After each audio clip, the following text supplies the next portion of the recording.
Okay, so I haven't been here for a while, and there is a lot that I need to catch you guys up on because things have happened. My TBR has kind of spiraled a little bit out of control, but that's okay. That's why I'm here today to kind of bring you up to speed with what's been going on with me.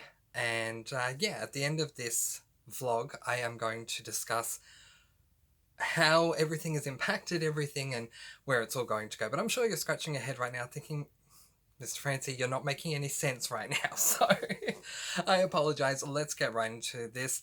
This is a spontaneous vlog to catch everyone up with why I've been away for as long as I have been. So, where we last left off, I had discussed finishing this book, Harry Potter and the Order of the Phoenix, and I gave it 5 stars. That's almost where we left off. I also discussed reading The Last Smile. You can see I'm getting them all from the same shelf. The Last Smile in Sunder City by Luke Arnold. I had gotten halfway through this book and I wasn't a fan of it, and that is kind of where we left off. So now I want to discuss with you what happened since the time we last spoke to where we are now. So that midweek vlog was on Thursday of week 1. On Friday, I did end up finishing this book, and I did say in my midweek vlog that if it didn't improve, I was going to end up giving it 2 stars, and that's exactly what I ended up giving it. For those of you who missed my last vlog, this book, The Last Smile in Sunder City by Luke Arnold, the premise of this book is that it is set in a world where there is no magic, but the magical creatures still exist there. They just don't have their magical abilities. The protagonist, who I'm just going to remember his name, Fetch Phillips, is a detective, and that's inspiring because it's a premise of a world that I haven't read about before, a world where magic once existed, the creatures are still there, they just don't have access to that magic anymore. The problem I found is that is the execution, not the premise. The premise is great, but the execution was just not for me, I think is the kindest way to say it. And that's nothing against Luke Arnold. Every author out there has their target audience, and I just don't think I am the target audience for this book. To me, this book the execution comes across as being rather dry, especially when you're trying to get to know the main character, Fetch Phillips. He is really dry as a character, and then the plot itself is just extremely dry, and I found myself missing the magic terribly. And I just don't think that this was a well executed book. In saying that, there were some things I didn't mind. One of the things that I thought was okay with this book is that it was discussing all the creatures that are in this world and what they can do. But still, it was annoying because we're learning all these things that all these magical creatures could do when they have magic, but now that they don't have magic, they can't do it. So we're kind of being teased about things that they can't do anymore. You know what I mean? So I did end up giving this book 2 stars. But if you're the type of person who would love to read a fantasy book where there's no magic at all, you'll probably love this book because there is no magic, but it's definitely still a fantasy. In saying that, I gave it 2 stars. Yeah, so that's that book. So then on Saturday, I ended up beginning Six of Crows by Leigh Bardugo.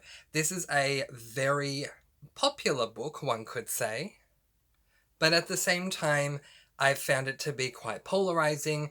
I looked at a few spoiler-free reviews on Goodreads, and it really seemed split down the middle. People either really love this book, or people really don't like this book. I don't like using the H word, but they don't like this book. So for me, I just wanted to go into this book and see what my thoughts were, and here they are, really quickly. By the time I got to the halfway mark, I was really not enjoying the plot at all. The characters were okay, but I don't know. I was umming and ahhing for a while. Should I just DNF this book or should I see it through? And when we get to the point of discussing what I end up doing, I'll tell you what I did. But I got halfway through this book on Saturday, and then on Sunday, something happened that changed my whole TBR, so we'll talk about that in just a moment.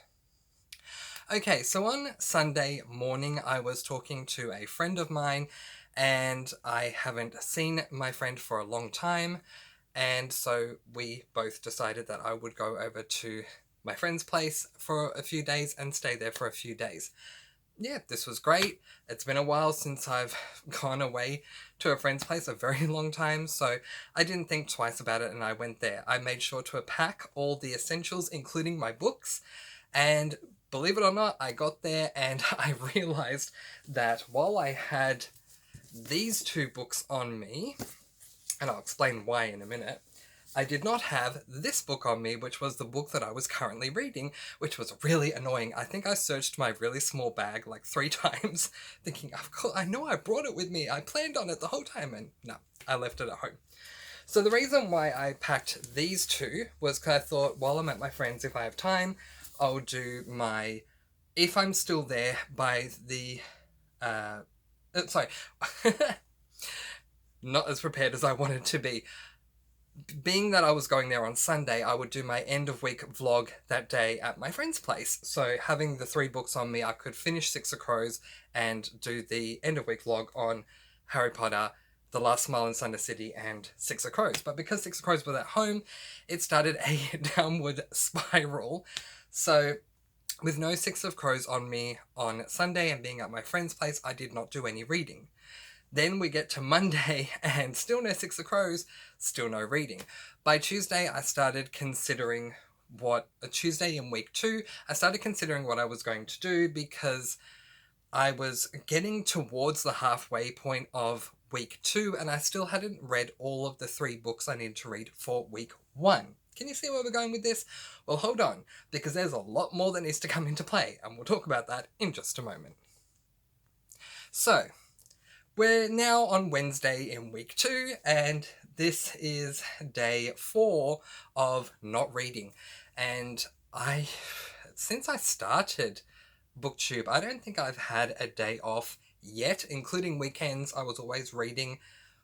If I had taken a day off for whatever reason, I caught up the next day, so I was always sticking to my schedule. I have a schedule that makes sure that I stay on track, because if I didn't have a schedule, I don't think I would complete my TBR. So, yeah, I made sure to stay on track with everything. So to have not 1, not 2, not 3, but 4 days where I wasn't reading was very big for me, but it was also throwing my TBR out of whack. So I had to determine what I was going to do. Was I going to DNF Six of Crows, or was I going to wait until I got home and then keep on reading it? Well, what ended up happening on Thursday was originally I planned to come back home. That was the original plan. So many plans that were going on during the week that didn't end up working out, but anyway, I planned on coming home on Thursday, but when I got home, I came home literally to unpack my bag, repack my bag, and go right back. And that's exactly what happened. I went back to my friends, but this time I made sure I had Six of Crows on me. So here we are in week 2 of June 2020, and I haven't even finished my final book I need to finish for week 1, and we are now halfway through week 2.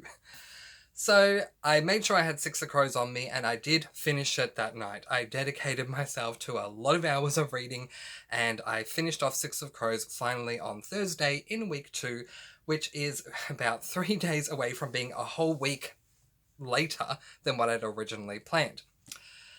It didn't take long for me to get back into this world. Despite the fact that I'd taken 4 days off, my memories of what I had read 4 days prior were still there, so I was able to just keep going along with it.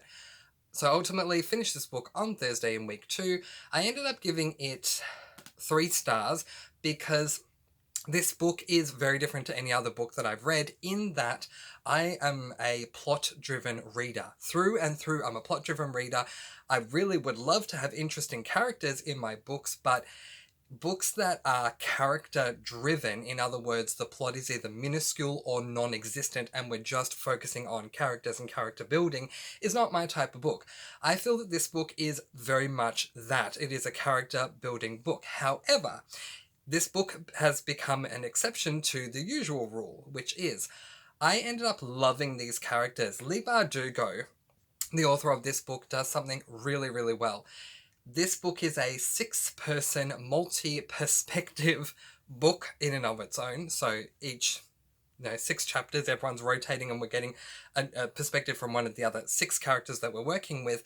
But not only that, the first half of each chapter is, well, for at least the first half of the book anyway, the first half of each chapter is what's going on with them right now. The second half of that chapter is what happened in their past that got them to where they are today. So we really got to know these characters really well.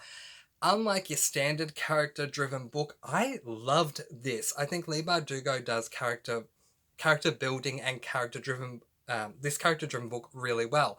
I can't speak of Crooked Kingdom because I haven't read it yet, but I really did appreciate that. There was very little plot, but the plot itself just didn't intrigue me. Spoiler-free, the plot is about these 6 beings who end up forming a crew to try and pull off an impossible heist. This is not a spoiler because it's on the back cover. I just didn't enjoy it.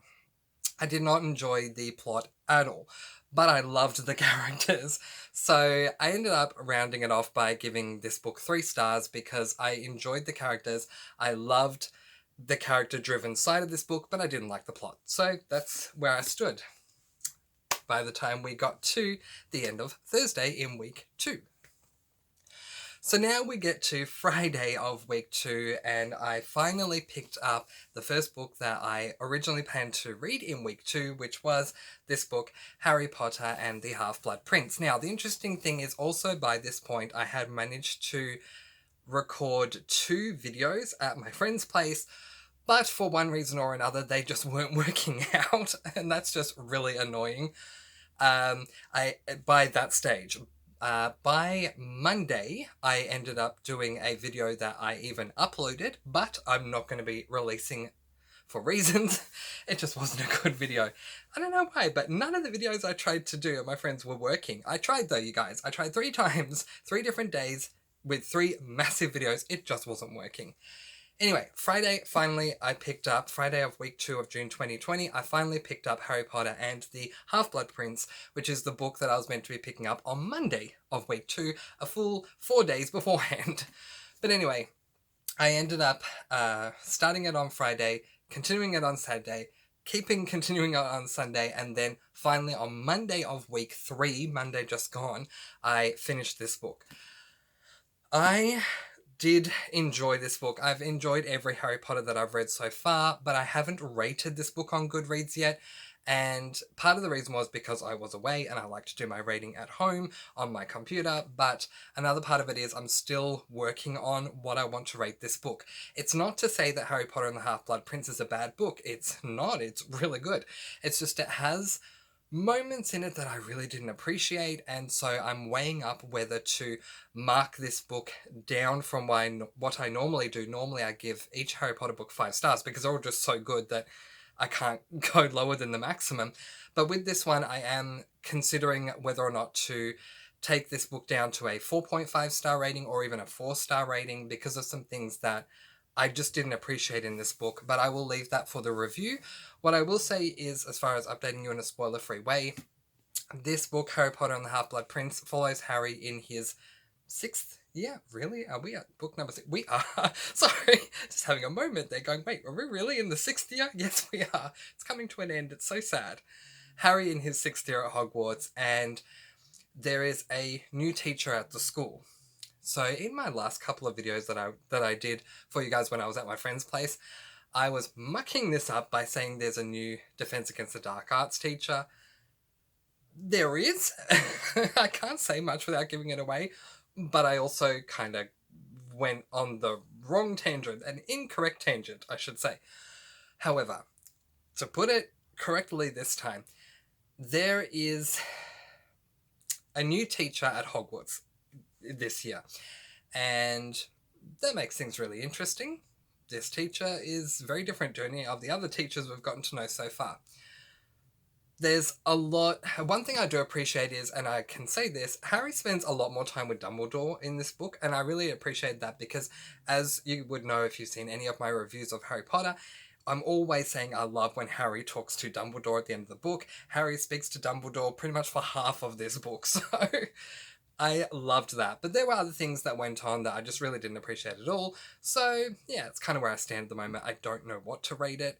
I don't think I can, in all good conscience, rate this 5 stars. I think I will probably rate it either 4.5 or 4, but I wouldn't go lower than 4. Anyway, I can talk to you guys about this when I review the book, which will be very, very soon. But yeah, on Monday, I finished this book off.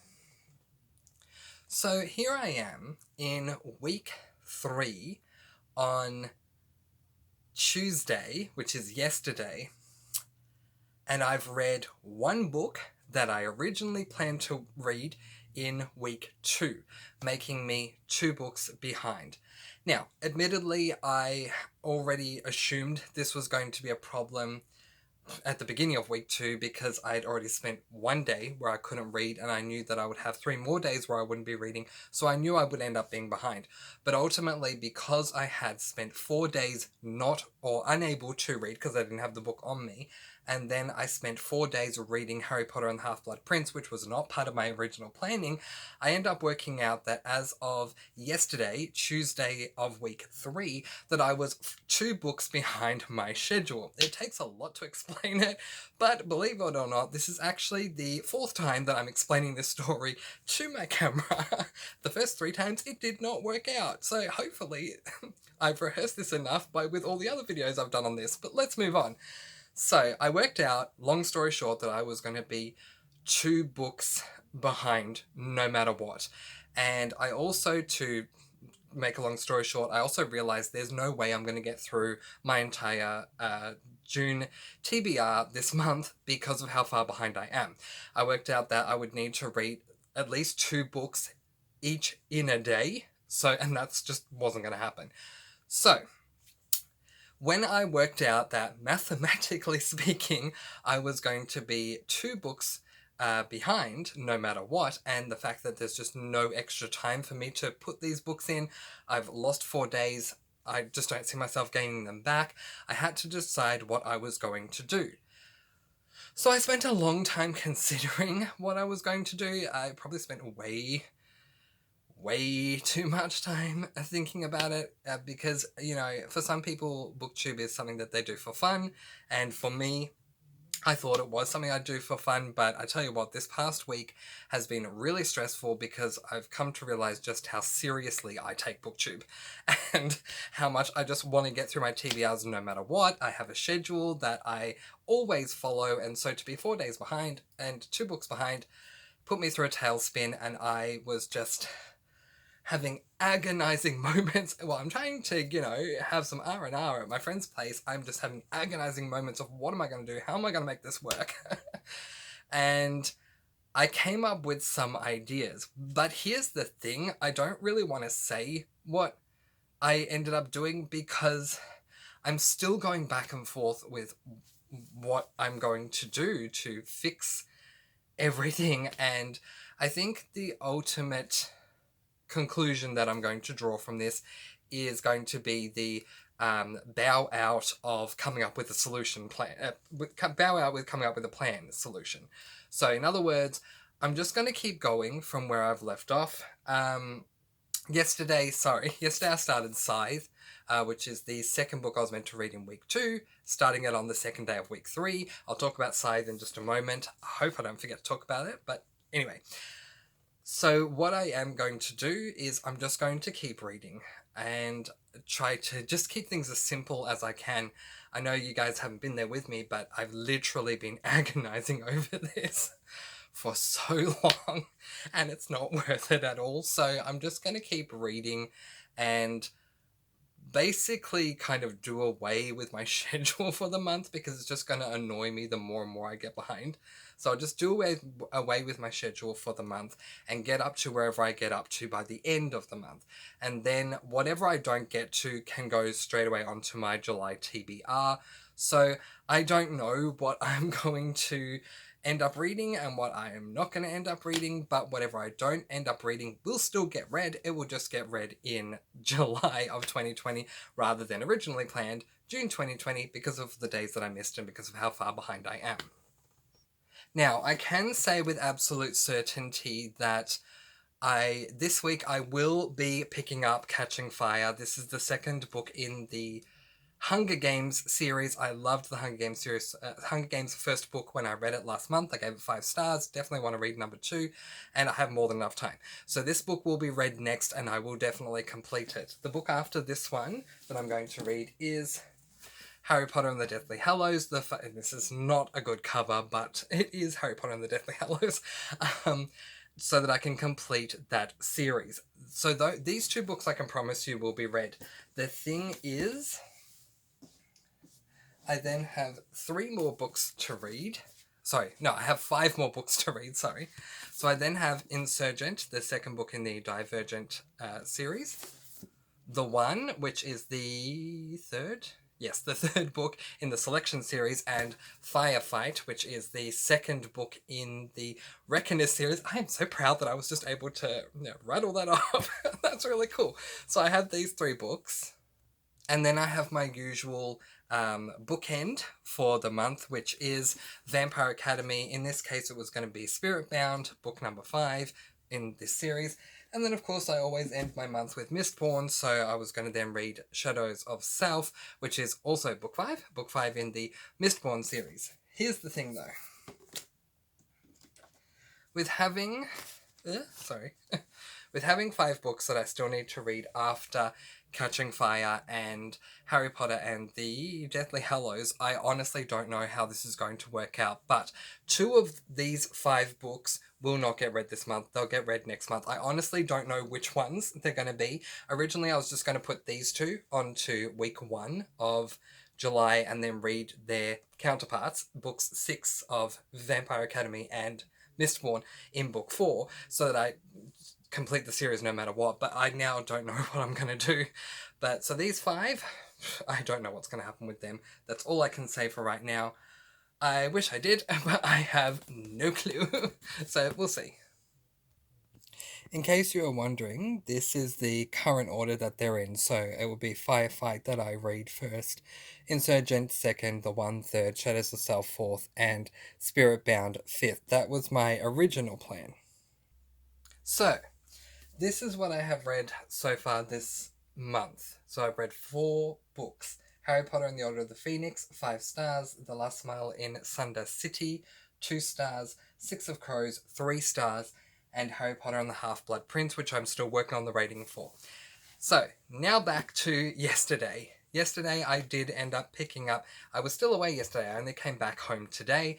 But I did have the next book on me, so I did end up picking up, as I've already said, Scythe by Neal Shusterman. Now, I've been looking forward to reading this book for a long time, and then when I finally had purchased my own copy, I was even more excited.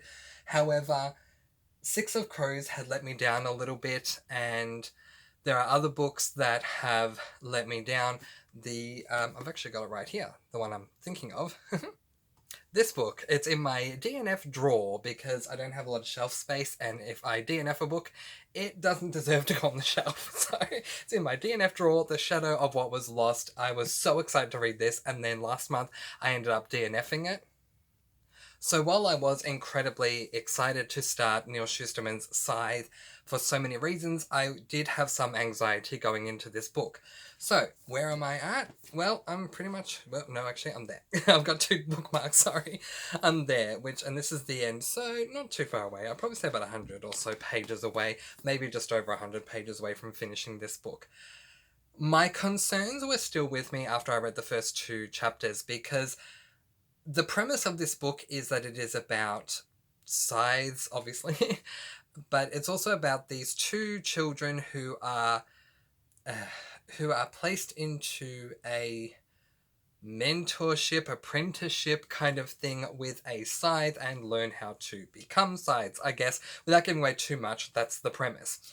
After the first 2 chapters, the 2 kids still had not been chosen to be scythes, so I was thinking, oh gosh, this is taking a long time and it's not really going anywhere. But from chapter 3, whoa, like, we don't even need, in my opinion, we don't need the first 2 chapters. They provide basically background to our 2 protagonists. But from chapter 3 on, whoa, we're in for a ride, and it is so much fun. I've been enjoying myself so very much. A little bit of this book, like maybe 5% of this novel reminds me of the original Mistborn series, the first 3 in the Mistborn series, because there is a little premise or preface that begins every chapter in the original Mistborn series. Excuse me, and it does that as well here with Scythe, and the pages look differently when you get to that point. So, for example, this page is a standard page, but then you get over to this page where you have the little line and it's a little bit bolder. Can you see that? Hopefully you can. And that's the little, premise thing that we get before the next chapter. The premises are journal entries from random sides that we get to read, and it's just really, really cool. Anyway, it's been a really fun journey for me. I've really enjoyed myself. I've taken my time with this book because of how much fun I've been having. I didn't want to just rush through it, but I know for a fact that I'll be done with this by the end of today because there's just over 100 pages left, so that won't be a problem.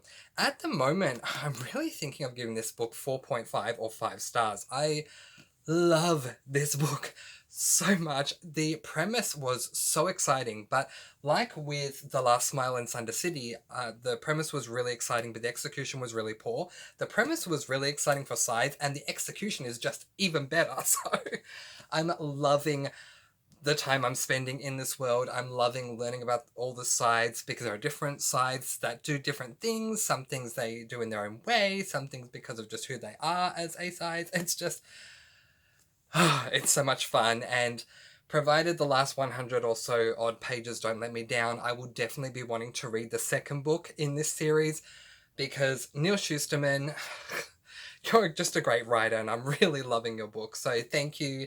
Unlike The Last Smile in Sunder City, I'm definitely the target audience for this book, and I just really appreciate it. If I can walk away from a book saying that I feel like an author has written that book for me, then you know that I've enjoyed that book. And I feel like Neal Shusterman, aside from the first 2 chapters, which took a little while for us to finally get to the point of the premise, but once we got to the premise, Neal Shusterman wrote this book with me in mind, because I've been loving everything about it from chapter 3 onwards, so yay! So there we go. That is a wrap up of what's been going on with me from the last time we saw each other, which was Thursday of week 1 of June, and now here we are on Wednesday in week 3 of June. But now that I've gotten everything out and you know everything that's been going on, we can leave that there. So this week I plan to put up a review for Harry Potter and the Half-Blood Prince, because I haven't done that yet. Now, normally what I would do, because I've read the 2 books that are not Harry Potter for week 1, which was The Last Smile in Sunder City and 6 of Crows, normally what I do, as you guys know, is I put these 2 books up into the Passion for Books Facebook group. Gotta make sure we get that name right this time, because I keep saying Passion for Groups. Passion for Books Facebook group. I put a poll up with the 2 books that aren't Harry Potter, asking which one you guys want me to review. I don't think I'm going to do that this time, though, because it's just going to have me even further behind than I was. And also, quite frankly, I gave this book 2 stars and this book 3 stars, so I don't really want to review either of them. I have come to a conclusion that I'm not going to be reading the duology, the second book in the duology of 6 of Crows. So I'm not going to be reading Crooked Kingdom, so I don't think there's any real need to review this one, other than to say what I've already said. Didn't really like I loved the character development, but I didn't really like the plot, so that's that. And yeah, I said what I thought of this one already, so I'm not going to review these 2. But I am going to review Harry Potter and the Deathly Hallows. I'm going to do that a little later on today, and that will come out a little later on this week. And then I will most likely either do a review for Scythe or the next book that's coming up, which is Catching Fire. So these are my originally week 3 books. I might put these 2 up for a vote on Passion for Books, or I might just review them anyway without putting them up for a vote.